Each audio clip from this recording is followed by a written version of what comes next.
Hi అండి. నమస్తే. Welcome back to mama's kitchen. నేను మీ సుమతి. ఈరోజు వీడియోలో సొరకాయ పాలు కాంబినేషన్తో కర్రీ చేయబోతున్నామండి. తక్కువ ఇంగ్రీడియంట్స్తో చాలా సింపుల్గా టేస్టీగా ఈ కర్రీని ప్రిపేర్ చేసుకోవచ్చు. మరైతే లేట్ చేయకుండా కర్రీ ఎలా ప్రిపేర్ చేసుకోవాలో చూద్దాం పదండి. కర్రీ ప్రిపేర్ చేసుకోవడానికి స్టవ్ పైన కడాయి కానీ లేదంటే ఇలా కుక్కర్ కానీ పెట్టుకోండి. కుక్కర్లో అయితే హీట్ ఎక్కువ వస్తుంది కాబట్టి కర్రీ కూడా త్వరగా అయిపోతుంది. కుక్కర్ వేడిగా ఉందండి. ఇప్పుడు ఇందులో 2 టేబుల్ స్పూన్ల దాకా ఆయిల్ పోసుకోవాలి.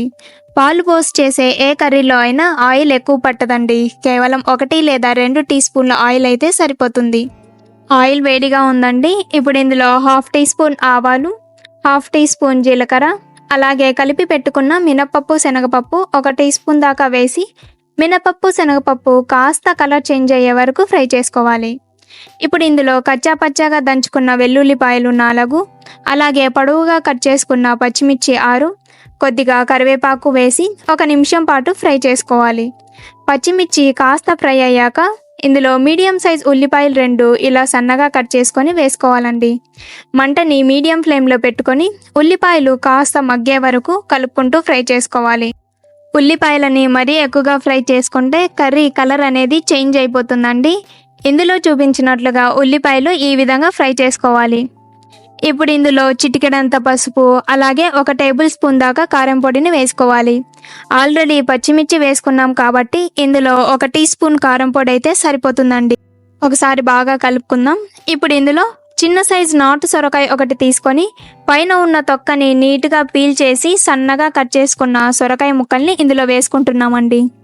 లేత సొరకాయతో ఈ కర్రీ చేసుకుంటే టేస్ట్ చాలా బాగుంటుందండి. అండ్ సొరకాయ ముక్కలు కూడా త్వరగా ఉడికిపోతాయి. ఇప్పుడు ఒకసారి బాగా కలుపుకొని ఇందులో రుచికి తగ్గట్టుగా కొద్దిగా ఉప్పు వేసుకోవాలి.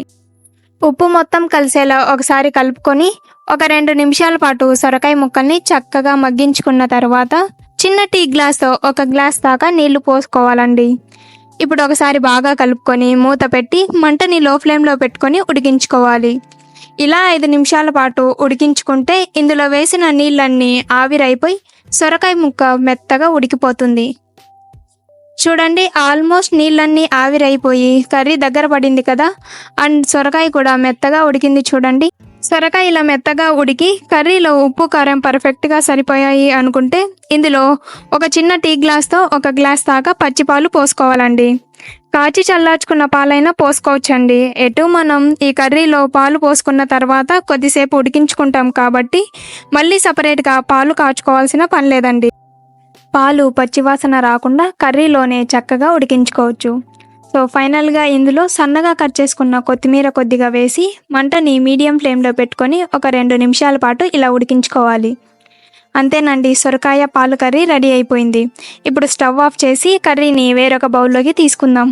అంతేనండి, చూసారు కదా, సొరకాయ పాలు కర్రీ రెడీ అయిపోయింది. వేడి వేడి అన్నంలోకి ఈ కర్రీ కమ్మగా తింటుంటే ఇంకా తినాలి అనిపిస్తుంది. ఇందులో ఎటువంటి మసాలా పొడులు లేకుండా నోటికి రుచిగా ఉండేలా కొద్దిగా కారంగా తినాలి, పొట్టలో హాయిగా ఉండాలి అనుకునే వాళ్ళకి ఇది ద బెస్ట్ రెసిపీ అని చెప్పొచ్చు. సో మరి మీరు ఇంట్లో ట్రై చేసి ఎలా ఉందో కమెంట్ చేయండి. ఈ వీడియో మీకు నచ్చినట్లయితే లైక్ చేయండి, షేర్ చేయండి. మా ఛానల్ని సబ్స్క్రైబ్ చేసుకోండి. బాయ్.